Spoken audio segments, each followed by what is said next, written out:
रायसेन के दाहौद बांध में आई दरार के चलते पर जल संसाधन विभाग के अधिकारियों ने 8 घंटे की कड़ी मशक्कत के बाद काबू पा लिया। पोकलेन मशीन से जलाशय की पाल के अंदरूनी हिस्से की खुदाई की गई। इस बीच खतरे की आशंका को देखते हुए बांध के 6 गेट खोल दिए गए, जिससे हजारों क्यूबिक पानी जलाशय से बाहर निकाला गया, जिससे जलाशय 1 फीट खाली हो गया। दरार में रेत गिट्टी भर गई है। जल संसाधन विभाग के एसडीओ विकास आमलानी ने बताया कि बांध की सुरक्षा को देखते हुए हमने पहले 3 गेट खोले थे। बाद में वरिष्ठ अधिकारियों के मार्गदर्शन में 3 गेट और खोले गए। इस बीच बारिश भी होती रही। इस पूरी कवायद में हमने इस बात का विशेष ध्यान रखा कि बांध का जलस्तर अपनी क्षमता से नीचे रहे। अमलानी ने बताया कि रिसाव को पूरी तरह बंद कर दिया गया है, जिसका मरम्मत संबंधी कार्य 3 दिन से जारी है। दाहौद डैम में क्या है, 18 तारीख से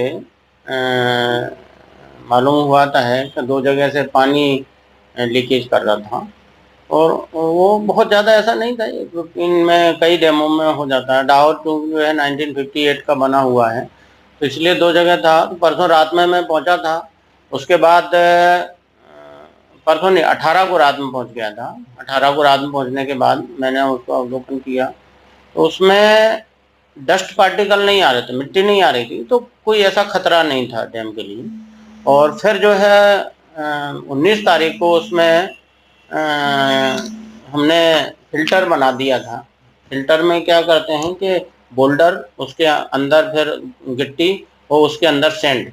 तो मान लो यदि कोई पानी में मिट्टी का पार्टिकल, डस्ट पार्टिकल अपने को विजिबल नहीं होता आते भी, तो वो रुक जाते हैं। वो कर दिया था। उसके बाद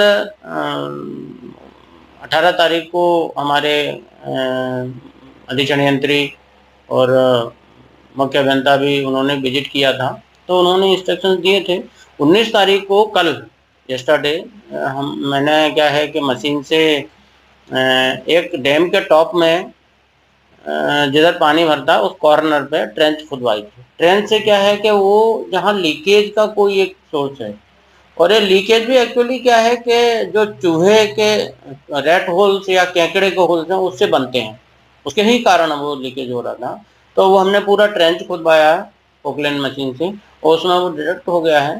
तो परसों शाम के टाइम वो जो है सीपेज बंद हो गया था टोटली। अब ऐसा कोई डैम के लिए खतरा नहीं है। सर, इतना पुराना डैम है, इनके मेंटेनेंस की क्या प्रक्रिया है? वैसे कब कितना मेंटेनेंस में डैम के हेडवर्क्स के लिए तो 40 रुपये पर हेक्टेयर के नॉर्म से पैसा मिलता है। वो बहुत कम रहता है, उससे संभव नहीं होता। उसके साथ साथ कभी कोई केंद्रीय एड, सेंट्रल एड जो मिलती है उसमें मेंटेनेंस करवा दिया जाता है। तो जो आवश्यक जहाँ दिक्कत होती है वहीं होता है। मेंटेनेंस के लिए पैसा कम मिल पाता है। सर, दाहौद डैम की क्या उपयोगिता है? कहाँ इसकी सप्लाई कितनी? दाहौद से कृषकों को सिंचाई होती है, और जो है 4.14 मिलियन क्यूबिक मीटर पानी अपन एक साल में 3 MGD 3 million gallon per day AKBN को देते हैं, और 1.91 मिलियन क्यूबिक मीटर एक साल का अपन जो है नगर परिषद अब्दुल्लागंज को दिया जाता है। तो वो पेयजल के लिए और AKBN को दोनों सप्लाई है दाहौद से। उसके साथ साथ जो कृषकों को सिंचाई होती है। दहोदा बांध में दरार आने के बाद जिले के दूसरे सबसे बड़े बांध बारना की भी सुरक्षा बढ़ा दी गई है। बारना बांध अभी 1 मीटर खाली है। पिछले वर्ष 17 सितंबर को 348.60 मीटर फुल भर चुका था, जबकि इस वर्ष 347.40 मीटर जल भराव हुआ है। बारना बांध की कुल भराव क्षमता 348.55 है। हाल ही में बांध से धान की रोपाई के लिए 83 मिलियन घन मीटर पानी नहरों से दिया जा चुका है। रबी सीजन की फसलों के लिए बांध से 200 मिलियन घन मीटर पानी छोड़ा जाता है, जबकि खरीफ की फसल के लिए 80 मिलियन घन मीटर पानी छोड़ा जाता है। 1972 में बने इस बांध से 2 जिलों रायसेन और सीहोर के 73,000 हेक्टेयर क्षेत्र में सिंचाई होती है। रायसेन जिले के बाड़ी विकासखंड के अंतर्गत 54,254 हेक्टेयर तथा सीहोर जिले की बुधानी विकासखंड में 14,640 हेक्टेयर भूमि की सिंचाई की जाती है। पिछले बार भी हुआ था ऐसा, लेकिन वो थोड़ा कम था हिसाब, इस बार बढ़ता गया। पिछले बार भी हम लोगों ने अवगत कराया था प्रशासन को, लेकिन प्रशासन ने इस और कोई ध्यान नहीं दिया। इसकी मरम्मत नहीं हुई पिछले साल।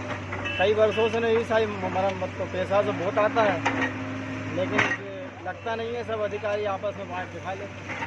सिंचाई विभाग को इस संबंध में बताया गया था? सिंचाई विभाग को भी अवगत कराया था, डायरेक्टर अध्यक्ष सबको हमने कराया था, लेकिन विभाग ने इस और कोई ध्यान नहीं दिया। टाइम 8 मध्य प्रदेश के लिए ब्यूरो रिपोर्ट।